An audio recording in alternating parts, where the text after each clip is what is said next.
Hey guys, today we're going to be planting some corn. It is really heating up and corn loves the heat. So today I am going to be growing in some grow bags.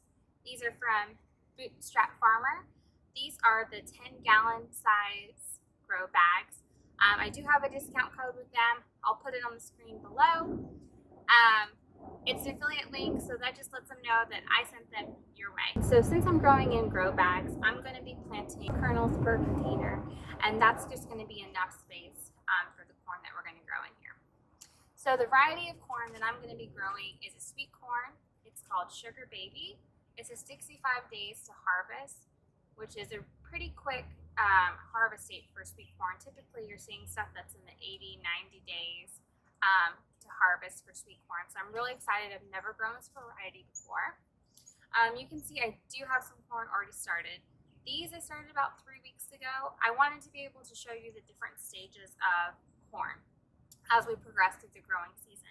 So I'm going to plant some today. I did have some corn that didn't germinate, so I will be filling in those gaps as well today. So it's kind of like succession planting without even planting it, right?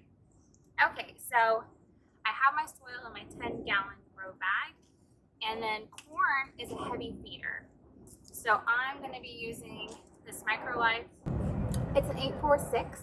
Corn is related to grass, if you didn't know that, so it needs a lot of nitrogen.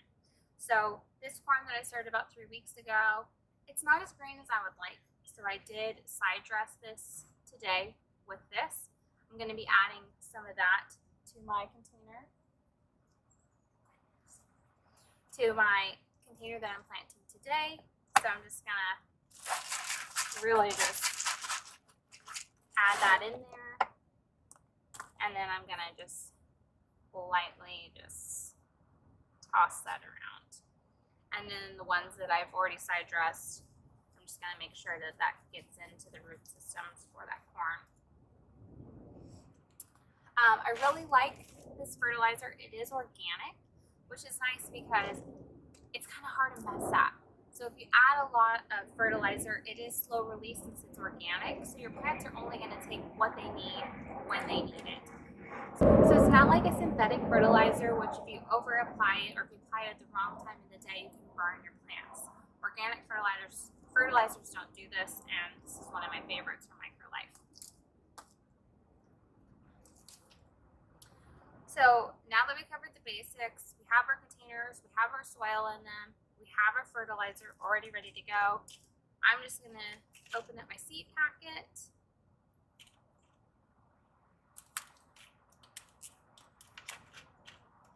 And I'm just going to grab 4 kernels.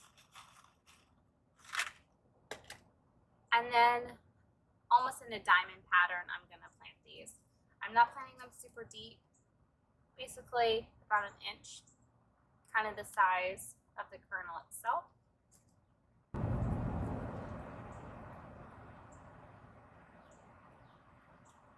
And then I'm just gonna lightly cover those.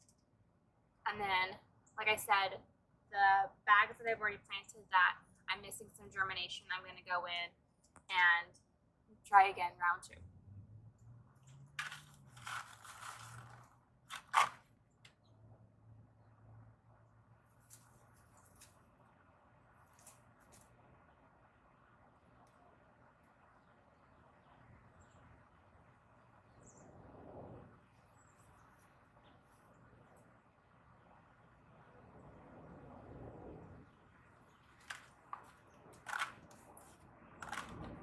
And that's how easy it is to plant corn.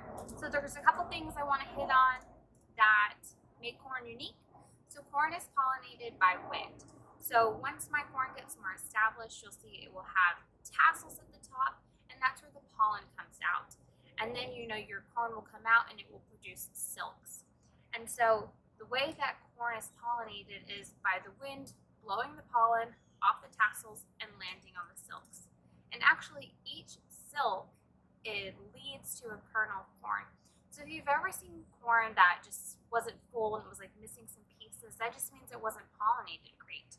So since corn needs to be pollinated by wind, you normally see corn planted on this large scale, rows and rows and rows. So to combat that, that in a backyard garden and growing in containers, I'm going to be putting these individual containers in a block style. So I kind of have them out in display so you guys can see kind of the status of them, but when they're just hanging out in my backyard, I kind of have them in a square.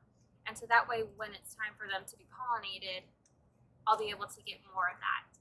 I probably will be hand pollinating too, just to ensure that I get the best success for my corn since I'm doing such a small scale. But homegrown corn, you can't beat it, and if I get a couple kernels, it's a win for me. So I just wanted to take a second and point out those important things on pollination. So if you were going to be planting some in some raised beds or some containers, if you were lining them in a row, just know that you might have to hand pollinate to help that along. But I plan to show you an update on this corn once we get to the tassel phase so you can see what that looks like. Give this video a thumbs up if you're going to grow corn, or maybe you weren't thinking about growing corn and now that you saw this video, you're like, I think I have some room that I can sneak some containers somewhere. Because if you're like me, your garden beds are already full and jam-packed, so you want to grow anything additional, it's going to be a pot. So I hope you enjoyed this video, and if you did, subscribe, and I'll see you in the next one. Bye. Thanks for hanging out with me, guys. I'll plant with you later.